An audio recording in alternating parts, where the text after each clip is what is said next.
Welcome to the Your Message Received podcast.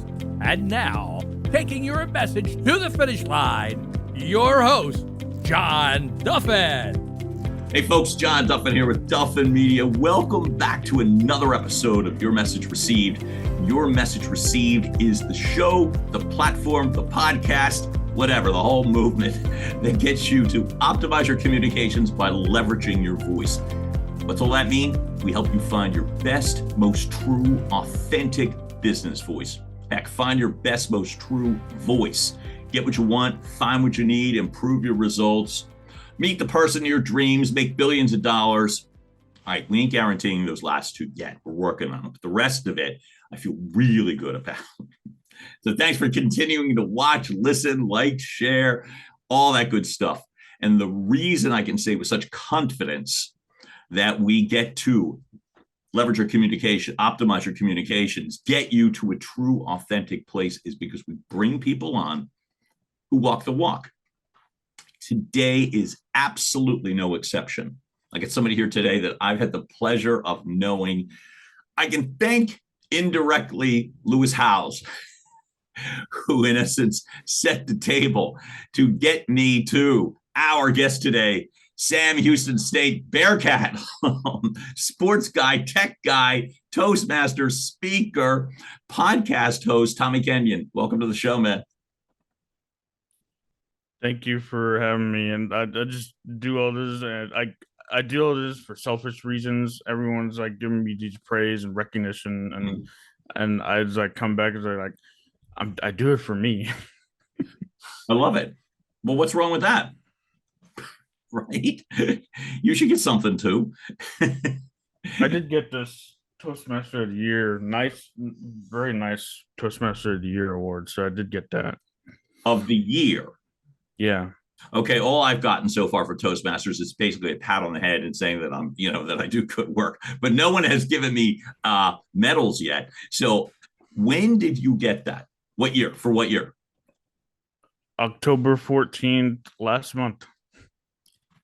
So breaking news, folks, we got Toastmaster of the Year here.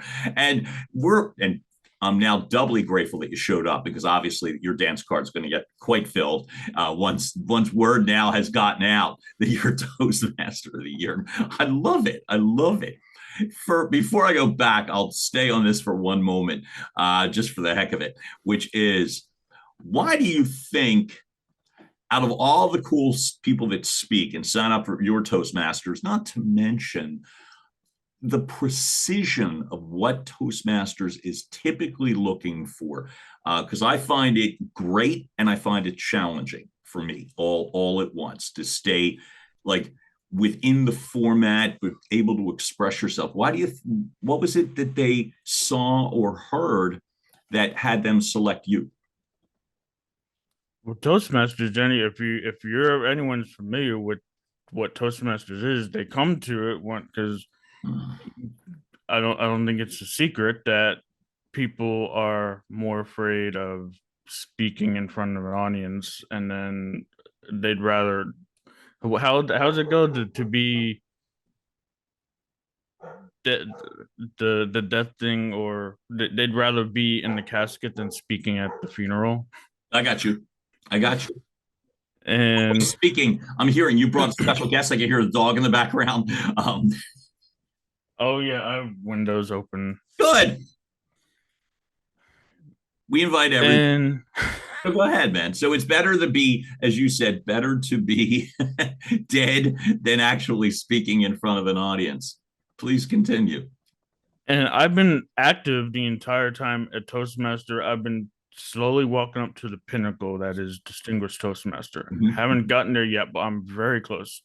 I'm at level 4s, level 5s, working on now. I have my DTM project, which is a Toastmasters podcast that I've been working on. I'm editing my 5th episode currently for that. And the biggest reason I think that and here comes my dog. That's great. What's your dog's name? Luciano, Lucky Luciano. Welcome, Luciano. Lucky Luciano. Sorry. Go ahead. And yes, podcast guests and pets. But the one thing, District 50 Toastmasters in the Dallas area, that's where I've been working a lot of, was reaching out, looking for a younger audience. 2020, we all went into this Zoom world, digital, looking at the camera. Got to look at that camera, right? Always look at the lens, brother. And then, not to put anything against in person, both have beautiful values, camera and in person. But anyway, go back to the Toastmaster of the Year and why I think the biggest reason, there's other factors, but we were going digital, we were going remote, virtual, but we also wanted to come back in person and do both. And I'm a big fan of both end. And I got with the contest team this last season, put on District 50's first ever hybrid district contest in a conference setting. And that was a big part. That was the first that the district's ever done. And that was a big reason why I got the recognition that I got. Now, on its own, that to me is significant enough. That's plenty just on its own, right? But one of the things that I admire about you, and you guided me to, folks, in addition to the Toastmasters podcast, our man Tommy Kenyon hosts another podcast with a whole bunch of episodes that happens to be called Keeping It Real, and that's REELEE, right? Okay. Too. I just want to make sure I got it right. I want to emphasize the film world. It started out being in the film world, but emphasis on film and but it's also evolved, and that's one of the things that I find impressive. So here's what I got the privilege of knowing. So what I find so impressive, and now we'll take a step back, which is that this is not people come to Toastmasters or speak or host podcasts for a myriad of reasons. I think yours is rather unique, and you've identified it. So talk to me. I want to go back as you're growing up, right? Younger, you had identified something with me in regards to the ability to be able to speak and articulate. What was that like growing up for you? Speaking, not much. Until today, you might find it crazy. Like, if you know me at all, listen to me, like, Tommy won't shut up. But like, I don't like to talk still, but I do it somehow. I do it for some reason. I still talk. But when I find something that I'm interested in, that I find value in, that I want to push on others, you can't shut me up. And that's the difference. If it's BS, if it's I don't like the BS. I don't like small talk. I'm getting better with small talk and ways to be interesting. Speakers that we heard back a month ago definitely was a big key into like creating better small talk. But I don't like that traditional like small talk that you just go in like automatic, be on autopilot small talk. I don't like that kind of small talk. But like it was not talking for me, it was me doing things. At 5 years old, I was just activating the VCR, leaving a audible sound, not words, but audible sound on an answering machine. Stuff like that at 5 years old. I noticed that audible cues. and what I'm asking, I guess, is I don't remember a lot, me, in regards to 5 years old, but I do remember some things. And so you obviously, were you told that, or do you recall that? I actually don't remember too much. I was told a lot of, I have videos of me saying it, so I definitely see myself because I have the videos. But thank God for young people. Yeah. So you actually saw yourself. See, I'm old enough that like there weren't any videos. So it's like, and that's a lot of good news. But it was videoed. Do you remember? So when did you then again, as you were a little kid? I mean, you got to go to school and all of that. So I'm guessing they weren't loving just audible, you know what I mean, sounds when you were speaking. Was it difficult for you going through that process for someone who didn't like to talk, who would rather be invested in again, stuff that I find difficult, the tech stuff that I find wildly difficult. What was it like for you, like I said, even going to school in the communication process? One thing that comes to mind when like school and back in the New York area, and when I started kindergarten, I would start in this. I went to a school that was like 30 minutes away, not even the closest one, Mhm. and but somehow the bus still took me there. I don't, still trying to figure that one out. And start like, just worrying like Tommy's not talking. Tommy's not talking. So they're switching me to a special speech dedicated to speech issues, and that's I actually remember being those kindergarten classes and those speech. And I remember a lot of like the moments from that. We had like a celebration outside of school, which was on video, which helps my memory too. Great. When I see that on video too, it was a forget what it was. Remember thing with a leprechaun in the school or something, and and with they sent me to this special speech school because Tommy's not talking. What do we do? What do we do? Worried, this and that. And I just came to the conclusion maybe a couple years back after looking back at all that life, and it's like I still have that same mentality today that I just didn't want to talk. I think it was as simple as that. It was a conscious choice. One of the reasons I'm asking the questions is not in any way judgmental. I'm more thinking in this regard that back then, at any young age, you going to school, me going to school, it's not that the way messages were conveyed were the same. I don't mean that. I know it was different. However, what I also know too is you're young enough as you're riding a school bus, as you're saying, going to this one school that you couldn't understand why they're taking you there. So you're young enough that someone is going to make decisions for you. You don't speak. So this is the thing that it's like, I'm curious for me, where it's like people are making or jumping to a conclusion that it's like, well, there's something wrong. And you are saying, no, I just don't choose to speak. How did it get solved? And was that okay for you? I don't mean today. I don't mean jump forward today. Back then, it's like, obviously, you got to get through school. So they're putting you through a special school. Were they giving up on you, or was it simply helping you, or how was that received back then for you? Do you remember? As far as the resolution, I think just when I started talking, it's like, oh, he's fine. Like I just started talking at 5, 6 years old.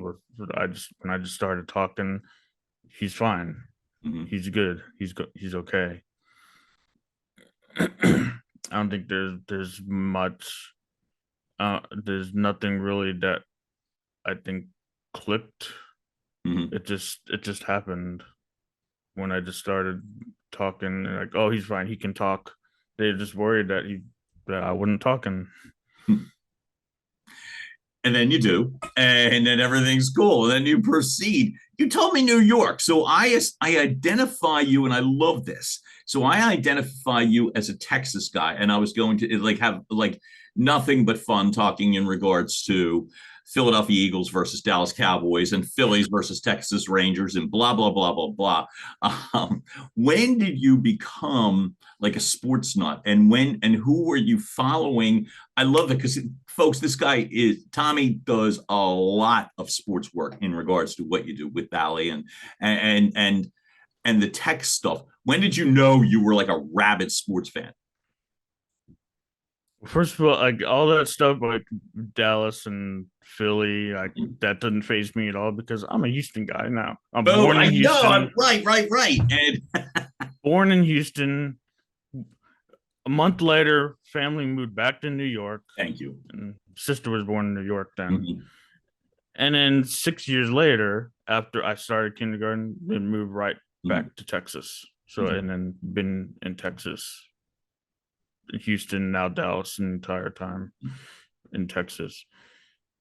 And when I was first really, and it came a little late. If it was probably earlier and when I was probably younger, I probably would have been playing hockey. Mm. But 1999, I got some awards they're given out at school when I was in junior high, middle school Mhm. in Houston to first get some tickets for Houston Aeros, IHL at the time, CERN, a couple Nice. different leagues, the minor league Mhm. hockey team for Houston time. Mhm. Now they're still existing in Iowa for Iowa Wild, and they're a farm team of Minnesota Wild. And they gave us some tickets for Houston Aeros game. So we had our buddy who's actually from I have family in Philly who came down. My uncle who late uncle who passed away probably like 20 years ago, big Flyers fan. And so I'm pro Flyers too. So I'm pro a lot of the Philly teams because we have family in Philly. Nephew came down and decided to invite him Mhm. and my cousin, and we went out to a hockey game. We get upgraded the seats, glass seats. Mhm. 1999, I fell in love with hockey that Mm. year. It turns out that same year, that same season, the Houston Aeros and the Dallas Stars both won their respective professional or championship cups. So that's when I really became sports fan. It was surrounding the sport of hockey. So hockey is my number one. Baseball may be slipping a little bit down. So, but hockey is my number one sport. So I love this. Now, by the way, a couple things that you said that I was mildly aware of, but want to lean into because now I'm more keenly aware. Uh, do you get to Philly? Your family, you say, in Philly. Do you ever get to Philly? Not in a while. Mhm. Then you're overdue. Last time I remember was driving to Texas, and we were stopping at what I think there was in Sesame Place. If you ever heard, Oh my God, in Langhorne. if you ever saw the one picture, I probably shared on my socials. One picture of me buying a camera that was at Sesame Place. So I go back to that picture. Actually, it was I when Summit of Greatness mentioned here. yes. I when he said to remember your future self and everything and all that, and he showed Lewis Howes like even shared his younger self on Sure. his lock screen. I did that with that picture. So that's a big deal. So, folks, for me, I never went to Sesame Place as a kid. It wasn't there when I was a kid. So that's the problem with getting older. These references. But here's what I do know that when I launched my voiceover career 4 years ago, the place that we met was in a strip mall, and it was an office, and the landmark was Sesame Place. It was literally about 3 blocks, so I saw it every time we did these in-person voiceover workouts, so to speak. We practiced in front of our peers, so I recall that it's a landmark in the Philadelphia area. And heck, Tommy, if you were there, then you are probably about 30 to 40 minutes from Philadelphia proper, meaning, and I'll say Center City, Philly, that's where I happen to live. And so you're about 30, 40 minutes from there. I love that sort of connection. But the other part is, so you just absorb the entire state of Texas as your teams. I love Dallas. I love Houston. That's a lot of ground that you're covering, man. Um, for, Well, on some level, I like watching like the Dallas Mavericks. They're fun. Used to be the Texas Rangers that I like watching. Mhm. But Dallas Mavericks, they're exciting, fun to watch. I don't necessarily like them as my team. Mhm. Professionally, yeah, I work and cover them. Mhm. So I kind of gotta like those Yeah. teams for work. Mhm. Houston, getting a little weird here. LA Kings. So throwing out the Mhm. some Los Angeles there. My buddy Jeremy Roenick, who is not only a former Flyer, but a former Chicago Blackhawk and a few other teams, one of them being the LA Kings. I think it was at the very tail end of his career, is where he may have finished. I have a photo behind me of Jeremy Roenick. I love this. So I've become a hockey fan again because of people that I've become friends with in the business. And I work with a high performance coach, Dave Scatcherd. He's a former NHL player. I didn't know that at all until I started following him on Facebook. Jeremy Roenick, of course, I remember from the Flyers. So, but as I become more friendly with them, like their stuff matters. So now I follow hockey.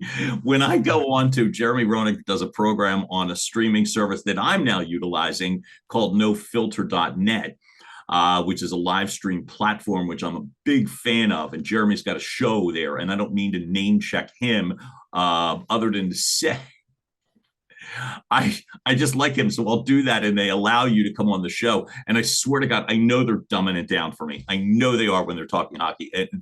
Because I'm not as detailed as a fan of hockey as I am of, like, for me, Eagles are in season as we're recording this, and I'm going to say, but really, emotion: Phillies, Eagles, Sixers, Flyers. That and the Flyers have been a rebirth for me. So all of that is to say, away from my thing, is more of I love the fact that you embrace multiples. I think that's good news, not bad. Heck, I think it's wonderful. The tech part before we get to the speaking part, because I want to focus on the speaking, which is to me so powerful. But you were fixing VCRs. I remember buying my family one back in the day. You were fixing VCR and you're before you're 5 years old. So tech has come naturally in regards to where your brain takes you. You're clearly a tech guy in terms of the setup. What draws you to that, as I am often the type that repels from it? What draws you into what I feel a very difficult field? I would say, and what a big part of what draws me is and it was just pointed out to me over and over again as I do all this stuff. Tommy can just figure everything out, and someone just recently said, like, you should totally come like, be that, like, I said something like, I can figure something out in a day or a week, and I'll get back to you with that. And that should be like your like pickup line, catchphrase. I'll figure it out in a day, and that'll be it. I can see tech, no reading necessary, no manual. There's a manual. Sometimes, occasionally, I'll have to go into like a manual, but I can see, figure out. I was figuring out the VCR. I wasn't really fixing, but figuring out operation standards, like operation wise, how things work. And I figured it out. Usually it takes me a day to figure something out. All right, duly impressed. I might be a hair more than a day, like the rest of my life on certain things. So I am wildly impressed by all of that. You say something, and I think it's brilliant. And this is where I want to say to you. You talk about, in terms of you adding the ability to speak in addition to the tech stuff. And there's a quote that you put, I think it was on the podcast, just like AV tech, at least two parts are needed for communication: a sender and a receiver, input and output. So the input part feels like you were already in the process of handling, and your career then, as you are adding elements, just keeps amplifying why it's so important that you're doing what you're doing. Now I'd like to go to the tougher part, which is the output. and that sense of choosing to speak.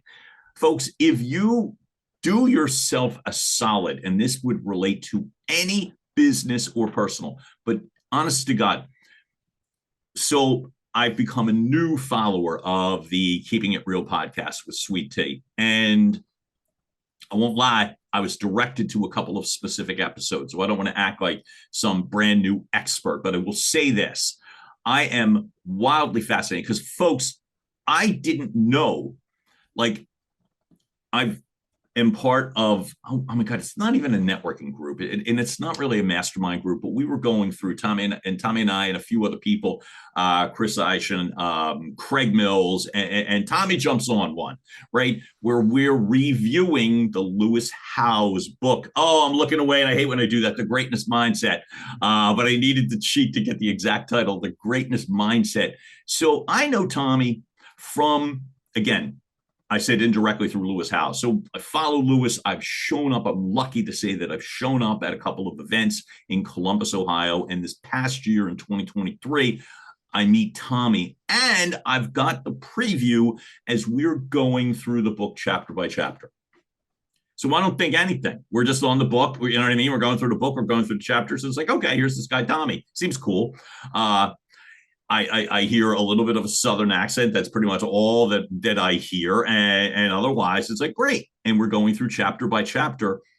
So the ability to you intro with the Toastmaster of the Year, but I want to focus on a couple of things in regards to this podcast. You use a term that I don't know if I ever heard before. Speech delays was the term that you heard. That you shared, I'm sorry. Speech delays was the term that you shared. And I'll go through it in the context, but I'm going to ask you, what is that when you're referring to speech delays? What exactly is that? This right now. See, there you go. I'm doing it right now. Pauses. It's maybe unnatural pauses. I've been so I'm told, the king of pause. Usually, they say I'm doing it's effective, but if I hold out maybe for a little long, there could be too long, there could be too short. Sometimes the pause absolutely gets you to the next point, but pauses sometimes. Toastmasters, there's other things involved too. It's speech delay where it's actually verbal cues. We call them crutch words, likes, ums. My favorite this year has been right, ending every statement with the word right. Done it. I've caught myself, so I was like, I don't like it, but like it happens, and it's either where you just stop to think, take them when you need to take a moment to stop and think, sometimes too long, or if you feel you need to say something while you're thinking, like that's speech delays. Thank you for that. So I'm going to continue with the following. As you talked about, I remember you sharing, hey, you consider yourself, I'm a thinker. I'm not putting words in your mouth. That I remember seeing. I'm a thinker. There you go. So I literally is again, and I teach and preach this, which is why I find this so great that you talk about the results of speech delays and speech pattern delays, where you share, you may get passed over, your voice may not be heard. The whole platform that I've created in regards to your message received is simply getting your intended message received without distraction. So I find this brilliant because it's not because I do it. And that sounds a little self-serving. What it means is I haven't heard it communicated from the perspective of the receiver, right? I'm more of the mindset that it's like I have to make certain that the receiver gets what I'm trying to say, that it's my responsibility. I like the way that in my mind, you're also training the receiver of the message. And I find that really powerful. What I would ask is this: was that created out of necessity, or is it a technique that you have acquired? Created out of necessity. That was just me, my style, my first speech, I just stood there most of the time, silent, quiet. It was mostly one pause, one long pause. My first icebreaker Toastmaster speech. So Do you I remember what think people that's did my around you? style. So, do you remember what people did around you while it was going on? Mm, They well, you have the captive audience, so they just stood there and watched me. I don't remember any audible sounds. They just waited for my next word. I think that's really impressive. Here's why I think it's important to lean into this point from a business perspective, from a relationship perspective, from an important conversation perspective. I think it's really important to realize that this is going on, because I've come for me, from the broadcast ad sales and living my life with one of five kids or a crowded table at a dinner function, that you had to get your point across. So if someone was speaking slowly, or the pauses that you referred to, you may not be getting the captive audience that you're getting at Toastmasters that know that I'm going to sit here and pay. My thought would be the damage is that people are either finishing your thoughts for you, talking over you, or dismissing you. Have you ever encountered that before, and how do you handle it? I get a lot of finishing my thoughts. Like I often want to say, and I think I said it once, that like I can speak for myself. I have a friend who I mentioned before we started recording. That this is my first like actually being interviewed for this show here, like at anywhere that I've done. But I went on my friend's podcast, and it's called My Stuttering Life. He's a stutterer. Mm-hmm. He's down in Houston, and great. He does great stuff with that too. And we're why I just lost my train of thought.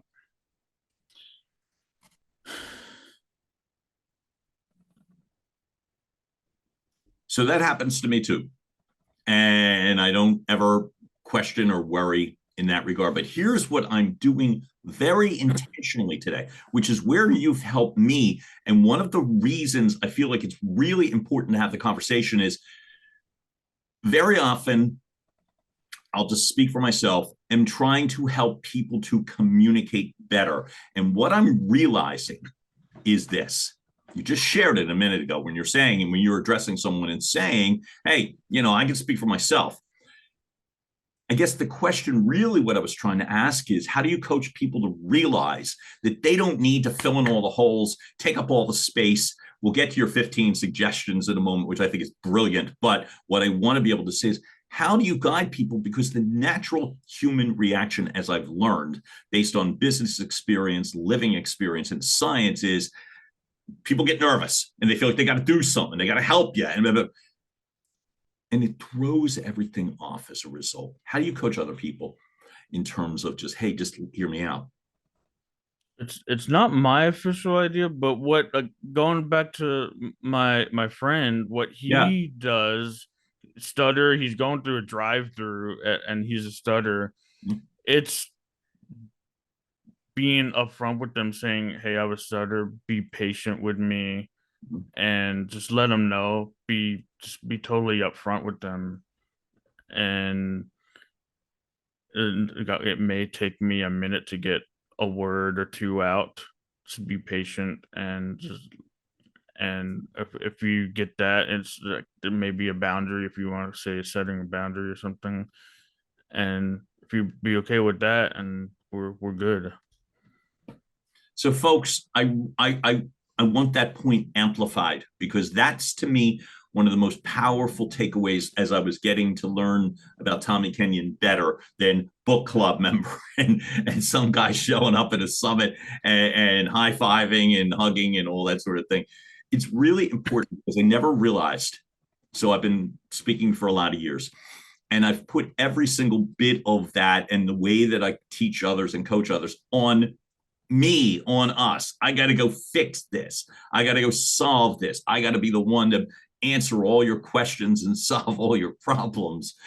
And that sense of unnecessary pressure, to me, I think it's when you talk about that sense of that silence, in terms of that, I love the fact that your friend, and I listened to portions of that episode in terms of doing my helping. I listened to portions of the episode and I loved it. Puts it out front, just as hey, look, it might take me a minute. And I can't imagine that if you share that people would be like, well, no, I'm not. I can't imagine we live in a world that cold and awful that people would do that. So I love that, because I think it changes everything in regards to giving people a chance to speak, giving people a chance to be heard. And I don't think that's asking a lot. I think that's really cool. And that was one of the most impressive things that I'm learning is I can wait. By the way, I was horrible in regards to silence. Horrible. I would literally need to jump in within 0.4 of a second to take up more air.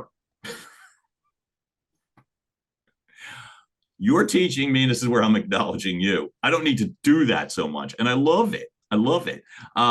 Hey, could you talk to me a little bit in this regard? So you put some suggestions out, things that you have chosen to do, including hosting a podcast and all that, to improve the way that you communicate for someone who isn't necessarily wanting or needing to do that, but you're doing it anyway.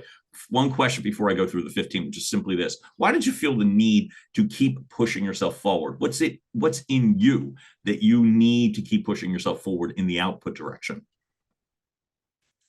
Being curious, mission. A huge part of that. A lot of that this year, what I got loaned in this year and last year from, again, Lewis. So I always loved it. I can't shout out greatness, School of Greatness, what I gotten from there back in 2016 from Lewis Howes. I can't shout out him enough. Mm-hmm. And I met my other friend from that same community too, Lewis Howes. So we both very familiar with the greatness and School of Greatness. But why I do what I do, why I push for what I do. Mm-hmm. Like I said, I opened up like Toastmasters. I do it for me. I'm curious. I want to learn. So I do it for me. I do my podcast because I want to learn from people and talk to people. And then I'll take it one step further. I share it for the unselfish reasons so other people can hear it. Mm-hmm. Why does that matter to you, sharing it so others can hear it? So, like you said, everyone deserves to be heard, and everyone, if I learn from someone, everyone I come in contact with, everyone we come in contact with, I've heard it many times before. This is not me saying it, that you learn something from everyone. Someone has something to teach you. That you get, and there's a reason why you're connected, reason why you and I here connected today, we're in Zoom or in person. There's a reason why we're connected today. Maybe it's for a year, maybe it's for long term, I don't know, but there's a reason for that. There's a reason why I'm here in this moment today. I love that. I love the depth of that. Now I'll talk some of the action steps, which I happen to love, by the way. So, folks, when you listen to Tommy's podcast, you're gonna get a preview of one of the cool things that he has identified are action steps that someone can take to improve, whether they are having difficulty communicating or unwilling or not feeling comfort in regards to the way that they communicate. You've taken some steps, talk more, get your topics ahead of time, those sorts of things. What to you would be, of those steps, one or two things that someone should do immediately? Is there any sort that could help themselves to articulate, or not even necessarily articulate, feel better about the message that they're conveying? Do it scared.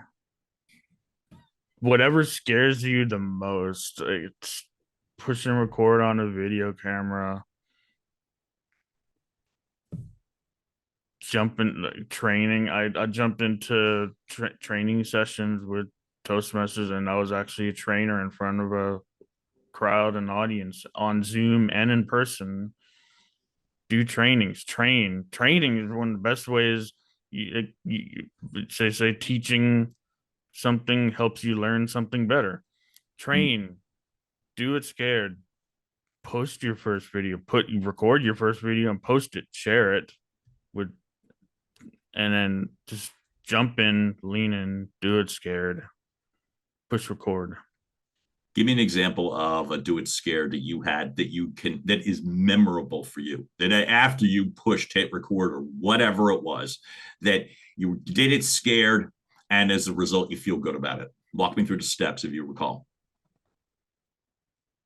Not necessarily a record moment, but when I volunteered this last time at Summit of Greatness, they're like, I volunteered at the opening. I don't know if you were there for the opening. I forget when the opening party behind the theater. Yeah, I was there. There. Yeah, I was volunteer. Probably. Yeah, I did. Yeah, I saw you. I saw a lot of people that day. I thought I was fine. Go ahead. I was making a point to be present. Oh boy, was I present. And it scared me too, to think that especially 5 years ago, if I go back 5 years, would I ever be doing something like that? And to just be present like that to so many people, for so many people, welcoming them into the lawn party, networking party. And they say, walk up if you see someone, and this is how that everyone should be. I was just reading something last night about this too. If you see someone standing by themselves, not talking, being alone, separating themselves from the crowd, walk up to them, say, and invite them into a conversation and include them. If you see someone just standing around, they say, and I was doing that. I was walking up to people, challenging them. Hey, I challenge you to meet 5 new people here today on this lawn. Invite them to lunch. Invite them to talk about takeaways from this weekend. And I did that with so many people, and I've come back. Some people I've connected with, they come back to me and said, "Thank you so much for doing that. You don't know how much that actually impacted me."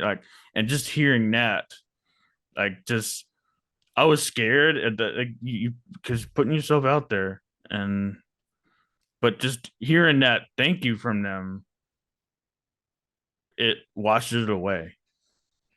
That receiving that gratitude back from them. See, I think it matters. So my recollection, so we encountered each other a few times, and I can think of 2 specifically. And it's weird because what I remember the clearest is the very beginning and the very end. I don't know why and it was that party. We're on the lawn, folks. And one of the cool things, if you've ever been to this event before, great, then you can relate. And if you haven't, I'd wildly suggest you go. The terms are going to be a little bit different, but we're on basically a lawn on the backside of the Ohio Theater. And it is a big, beautiful setup. And I talked to a lot of people, and you just hit on something, Tommy. There is still a level of discomfort for me that I have come to accept. I don't I don't push it away. I don't act like, oh, no, I'm getting nervous. I know that's a part of my DNA. I don't love it, but I'll own it, which is there's a level of discomfort of putting yourself out there when you talked about, right? So I'm out there and technically you're alone, right? I mean, unless you flew in with a group of people, I'm there and I feel a little vulnerable and I want to go back to high school and, high school dances and the weirdness. And I want to take all that with me. Right. And thank God for people like you that literally showed up. You know what I remember about you the most? Your smile, just your smile and that inclusion and openness. I do recall you talking about the meeting five people. I remember that. And I remember seeing you at the big concert dance, going away party and all that stuff like that. And Tommy, I have the same recollection. I'm bonding hard that night with people that I'm still friends with. And I remember that, when you got done an experience, just so hearing from you the discomfort, I'll share back to you. I didn't feel that when I saw you. I didn't feel it at all. And I'm not blowing smoke. I mean, I'm saying I just felt like a warmth and an ease of just making me feel a little less alone in a large group of people that are there and care and all that stuff. You made me feel a little less alone. So I thank you for that. And I love the fact that you tell me that wasn't easy for you. I've been part of some whatever. Take a breath, step back. Mm-hmm. When my words get jumbled, when I say all this, like what people tell about me and that Tommy's this, Tommy's that. Mm-hmm. Another thing that they've been saying in the last 2 years about me maybe can go down to one word: calm, cool, collected. So I don't get, what's the word I'm looking for? I don't get stressed. There's certainly moments where pressure but I don't feel the pressure too much. It's staying calm in the moment, and I'm that way a lot better, and especially in the last 2 years. And people have been telling me that and noticing me that. Love that. So let me ask you this: in addition to do it scared, or anything else that you would convey that somebody could do? It could be from that top 15, or it could be something new. In addition to do it scared, how do people burst through that sense of fear to become more true and authentic?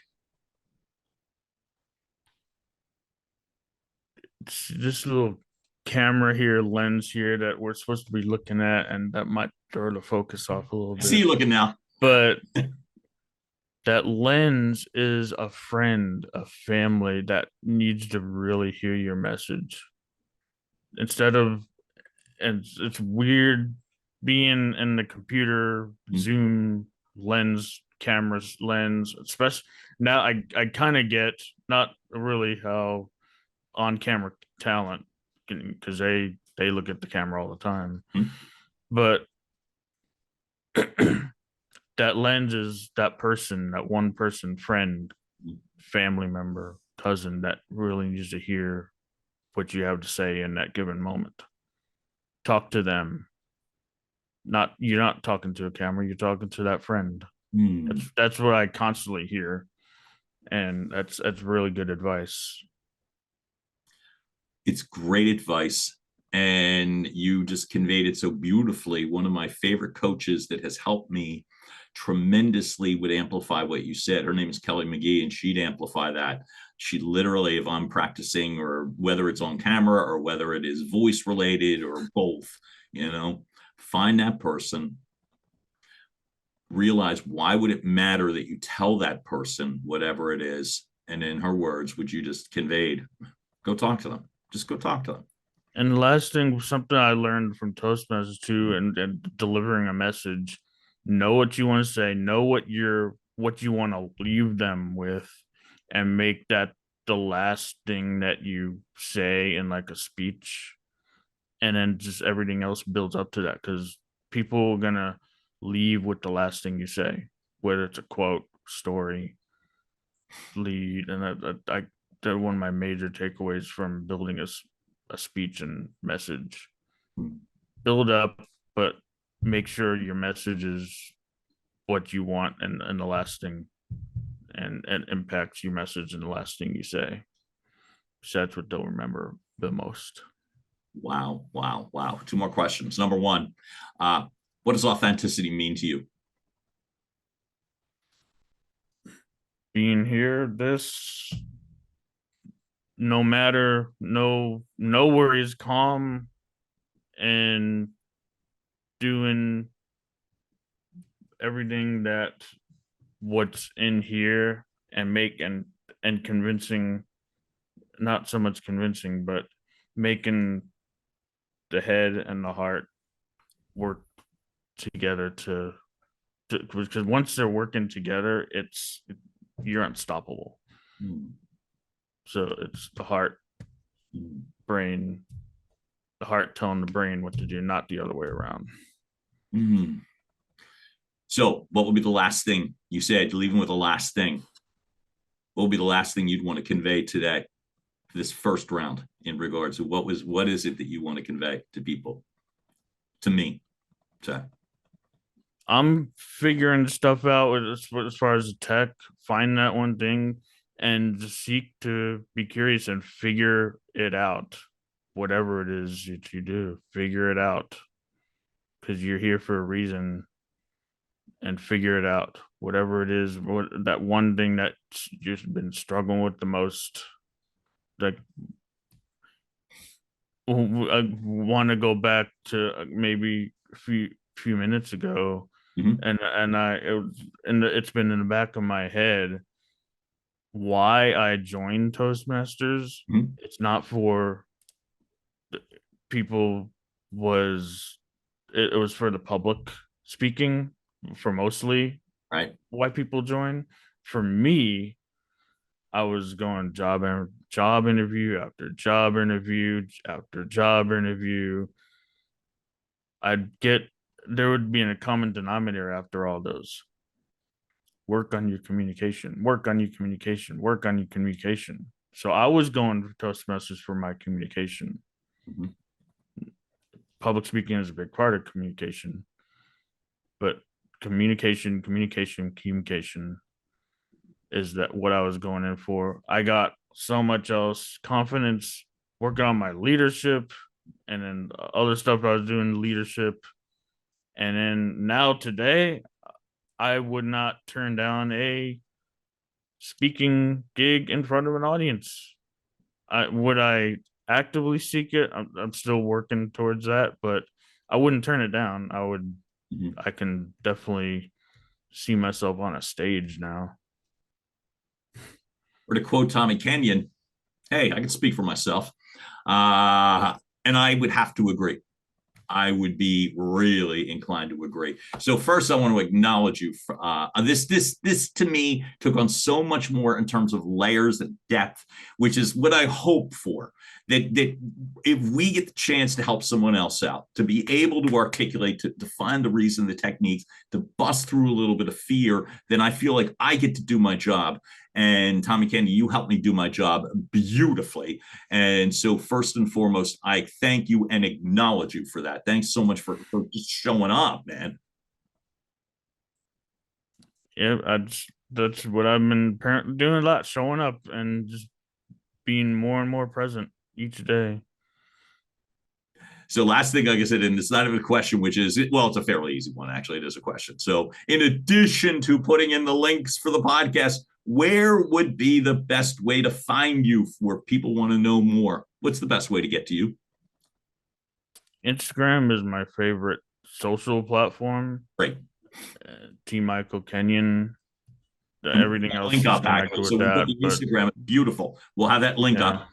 I'll have the podcast link as well too. Is there any other link you suggest to be here that we can make it easier for folks to make sure they get to you? Just that link, and they can find everything on that's connected there. Perfect. You got a link tree, I believe, if I remember seeing that, which is Yeah. cool. So that is great.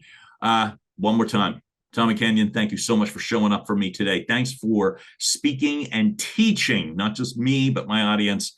I'm eternally grateful. Would you come back? 100%. Awesome. Then I know I did my job. I'm thrilled. Hey, folks, you've just heard another episode of Your Message Received. Again, remember, you find the people that walk the walk, like Tommy Kenyon, and we get the chance to be able to take another step forward. Hello, John. Push past your fears. I'm a work in progress too, by the way, and I don't mind that a little bit. So thanks so much for listening, for watching us. Keep liking, sharing, loving, tell your family, friends, and we will keep driving more content through your front door. John Duffin here, Duffin Media. Thanks so much for showing up today, folks. Have a wonderful day, and we will talk soon. Bye. And now, making its way across the finish line, Your Message Received has been a production of Duffin Media.